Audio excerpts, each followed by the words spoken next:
అమ్మాయి పేరు మంజుల, బిఎస్సి వరకు చదువుకుంది. లక్ష్మీదేవిలా లక్షణంగా ఉంటుంది. ఇక ఆస్తిపాస్తులంటారా, కోటీశ్వర్లు బిడ్డ, ఒక్కగానొక్క కూతురు. మీకు గనక నచ్చితే ఇదిగో ఈ ఫోటో చూడండి. అమ్మాయి చాలా బాగుంది కదండి, అందంగా ఉంది.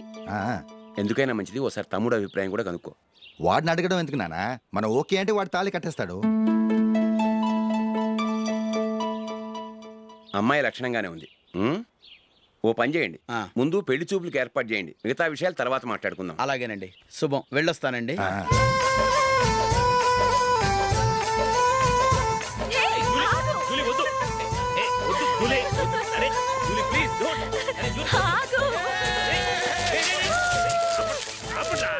అప్పండ్రా, ఇంకా కన్ఫర్మ్ కాలేదురా.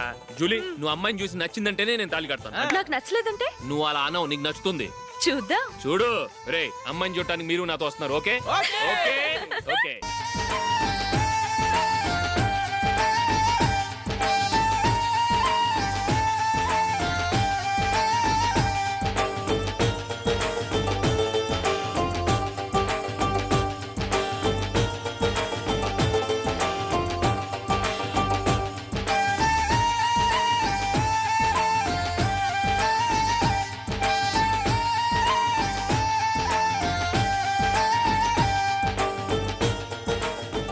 అలాగే పెళ్లి కొడుకు కూడా కాఫీ ఇవ్వమ్మా.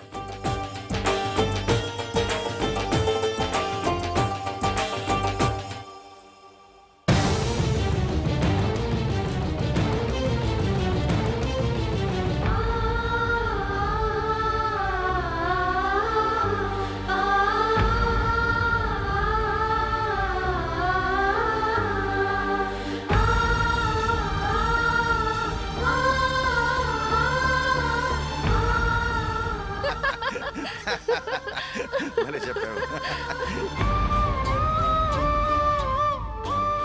పెళ్లి కొడుకు అన్నయ్య గారికి కూడా కాఫీ ఇవ్వమ్మా.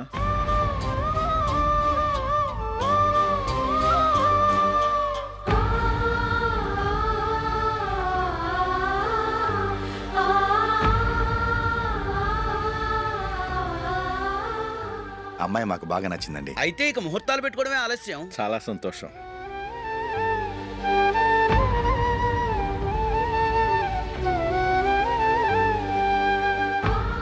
పేరయ్య గారు, పెళ్లి కొడుకు అన్నయ్యకి ఇంకా పెళ్లి కాలేదంటగా? అదో ప్రశ్నటండి. చేతి ఖర్చుల కోసం 5ో 10 ఇప్పటికీ వాళ్ళ అన్నయ్యని యాచిస్తూ ఉంటాడు. అలాంటి వాడికి పిల్లనెవడిస్తాడండి? ఓ, తమ్ముడిని వచ్చే నెలలోనే జాబ్లో జాయిన్ అవ్వమని ఫారెన్ నుంచి ఆర్డర్స్ వచ్చాయి. మనం ఈ నెలలోనే ముహూర్తం పెట్టుకుంటే పెళ్ళయ్యాక భార్య భర్తలు కలిసి హ్యాపీగా ఫారెన్ వెళ్ళడానికి బాగుంటుంది. అయితే వచ్చే వారమే మంచి ముహూర్తం ఉంది. ఆ రోజే పెళ్లి జరిపించేద్దాం.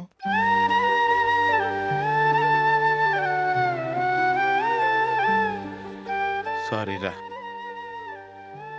వస్తారా? పెళ్లి చూపులు చిన్నోడు కన్నా నాకు తెలియదురా.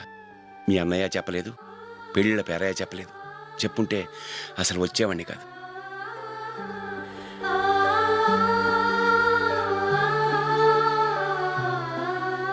పోతే పోయింది వెధవ సంబంధం. అయినా అమ్మాయి ఏంటి అలా దిష్టి పెడతలా ఉంది? నాకేం నచ్చలేదు బాబు. మొత్తానికి పెద్ద గండం తప్పింది. నీకున్న పర్సనాలిటీకి టాలెంట్కి ఐశ్వర్యరాయ్ లాంటి అమ్మాయి వస్తుంది. ఈ దిష్టి పెడతకే నేను తగనంటే ఇక ఐశ్వర్యానికి నేను ఎలా తగ్గవాడినవుతాను? నాకు పెళ్లి కాలేదని నేను బాధపట్టలేదు, కానీ రేపు పిల్ల నీకు కాదు తమ్ముడు కానీ ఒక్క మాట చెప్పొచ్చు కదా. అసలు నేను అక్కడికి వెళ్ళేవాడిని కాదు. ఇలా అవమానించే కంటే మా రెండో వాడు చచ్చాడని చెప్పి ఈ పెళ్లి చేయొచ్చు కదా.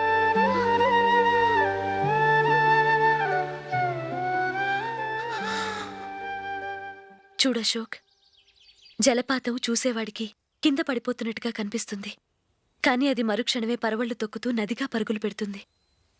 నిన్ను చూసేవాడికి నువ్వు తక్కువగా కనిపించొచ్చు, కానీ నువ్వు ఎంత ఎత్తు ఎదుగుతావో నాకు తెలుసు. ఇది నీకు అవమానం కాదు, నువ్వు ఎదగటానికి ఉపయోగపడే అనుభవం.